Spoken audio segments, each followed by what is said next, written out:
with the original language of wit and win, like the fragments of a single broken vessel according to Messianiac number 11, then torture's affect is the event horizon where that coherence is achieved, and self-centeredness overcomes my self-delusion just as my sovereignty overcomes dumb luck. The conceptual problem, therefore, is that the event horizon remains the last word in both a rational promise of truth and an irrational promise of falsehood, as these are materialized left and right throughout the palace of infinite justice.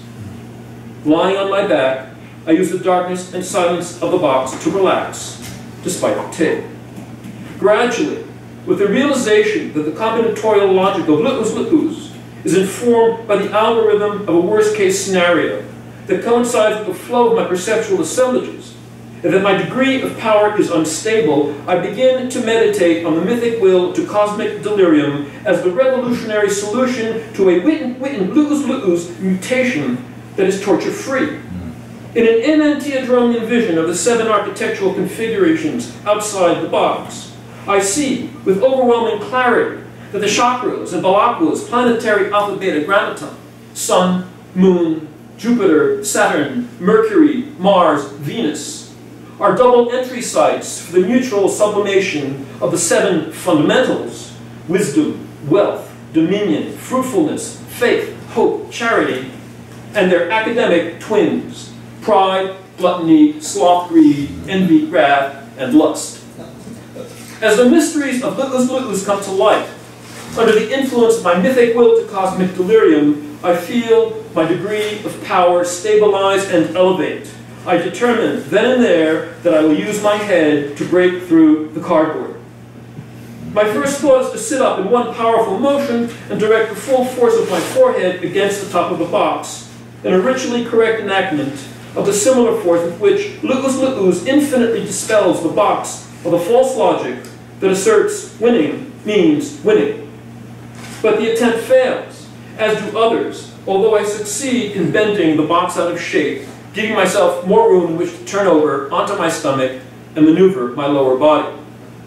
Finally, in an exhilarating rush of energy, I manage to get a foot on the ground, and pushing up with my shoulders and head, I break through the cardboard and rise to my feet. I find myself at the summit of an immense hill. Overhead, a resplendent red sky is filled with new, unknown constellations. Beneath me, circling the hill, 2 rings of black smoke, like the black rings described in Smurf's Introduction to Smog, divide the hillside into 3 parts, each part displaying a dense network of shadows. At the foot of the hill, far away, I see a shelter. I feel that I am on fire, consummated by the flame of Lu'uz in mystic communion with the heavens. I want to shout, raise a cry of joy from the hilltop. I throw myself to the ground and struggle to loop my taped wrists around my legs and out in front of me. Then I stand up again and pull the tape off my mouth. My freedom and confidence seem limitless. I lose, you lose. In all languages. Mute.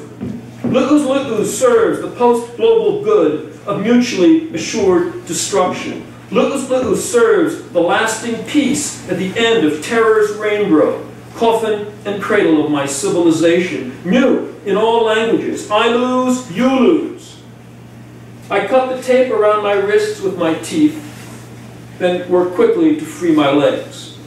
I turn to begin my descent toward the shelter, convinced that a higher destiny awaits me there. I see a bicycle.